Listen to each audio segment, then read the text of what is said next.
Good morning students, Hindi की class में आपका स्वागत है बेटा।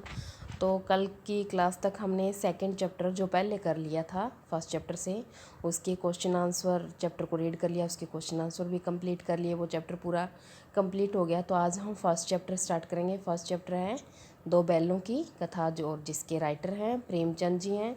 तो हम आज इनका प्रेमचंद जी का जीवन परिचय पढ़ेंगे।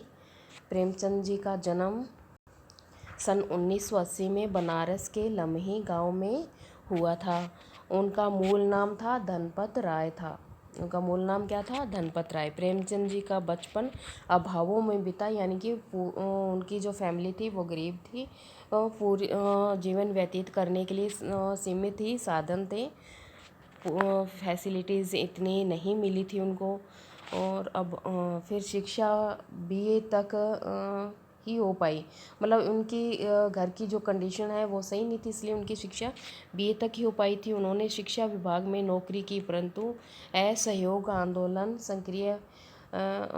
में सक्रिय भाग लेने के लिए, जब ये उसमें शिक्षा विभाग में इन्होंने नौकरी भी की थी, लेकिन उस टाइम क्या है, असहयोग आंदोलन चल पड़ा था। तो उसमें सक्रिय भाग लेने के लिए उन्होंने क्या सरकारी नौकरी से त्याग पत्र दे दिया, यानी कि उससे क्या है इन्होंने वो नौकरी को छोड़ दिया इन्होंने, और लेखन कार्य के प्रति पूरी तरह समर्पित हो गए। लेखन कार्य के लिए मतलब स्वतंत्रता से संबंधित कुछ रचनाएं इन्होंने लिखी और अपना पूर्ण उसमें असहयोग आंदोलन में सहयोग दिया। और सन 1936 में 1936 में इस महान कथाकार का देहांत हो गया। इनकी 1936 में मृत्यु हो गई। और प्रेमचंद की कहानियाँ, तो यहाँ पे लेखक ने बताया ये भी इनकी कहानियाँ कौन कौन सी मानसरोवर के 8 भागों में संकलित है। इनकी जो कहानियाँ हैं वो मानसरोवर के 8 भागों में संकलित है। सेवा सदन, और प्रेमाश्रम, रंगभूमि, कायाकल्प, निर्मला, गबन, कर्मभूमि, गोदान। इनकी काफ़ी अच्छी कहानियाँ, ये उपन्यास हैं। और इन्होंने हंस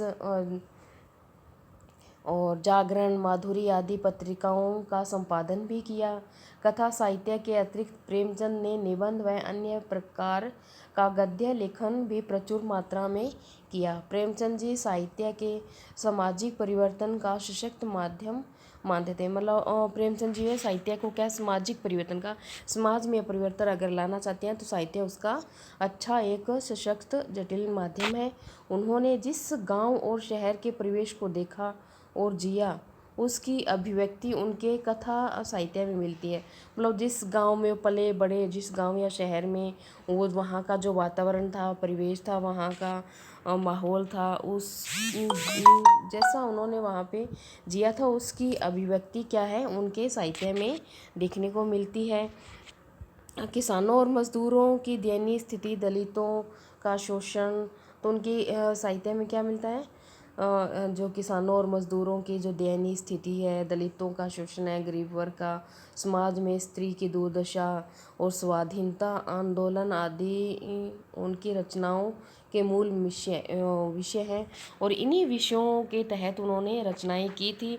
आप उनकी हर कोई भी उपन्यास, कहानी पढ़ के देखोगे तो इनसे संबंधित विषय पर ही मिलेंगी। प्रेमचंद की कथा साहित्य का संसार बहुत व्यापक है। इनका जो कथा साहित्य है काफ़ी बड़ा है, और उसमें मनुष्य ही नहीं पशु पक्षियों को भी अद्भुत आत्मीयता मिली है। ना केवल इसमें उन्होंने मनुष्य को ही नहीं, पशुओं के ऊपर भी मतलब साहित्य रचनाएं की हैं। बड़ी से बड़ी बातों को सरल भाषा और सीधे संक्षेप में, सीधे शब्दों में और कम से कम शब्दों में कहने का प्रयास किया है। प्रेमचंद की लेखन की प्रमुख क्या बताई है इन्होंने भी विशेषता है, ये भी कम से कम शब्दों में और अपनी बात को रोचकतापूर्ण तरीके से प्रकट करना, ये इनकी लेखन की विशेषता थी। उनकी भाषा सरल, सजीव व मुहावरेदार है, तथा उन्होंने लोक प्रचलित शब्दों का प्रयोग कुशलतापूर्वक किया है।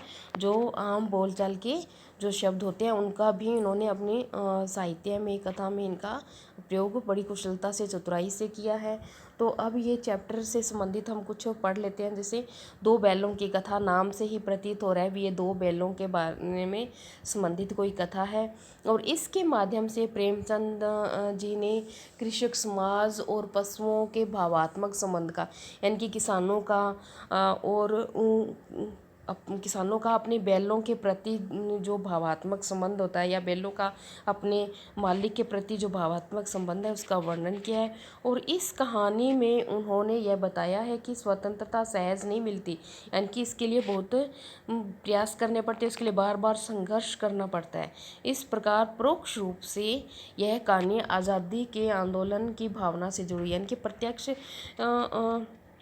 रूप से ना सही, परोक्ष रूप से क्या है ये कहानी का, इस दो बैलों की कहानी के माध्यम से उन्होंने आज़ादी के आंदोलन की भावना के बारे में बताया भी।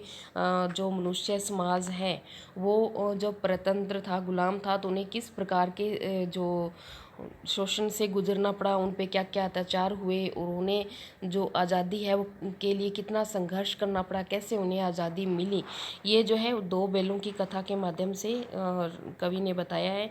इसके साथ ही इस कहानी में प्रेमचंद जी ने पंचतंत्र और हितोपदेश की कथा परंपरा का उपयोग और विकास किया। तो ये तो हो गया लेखक परिचय और दो बैलों की कथा के बारे में कुछ संक्षेप में इसका सार। तो आगे हम कल ये जो दो बैलों की कथा है वो चैप्टर रीड करेंगे। आज के लिए इतना ही। ओके बेटा।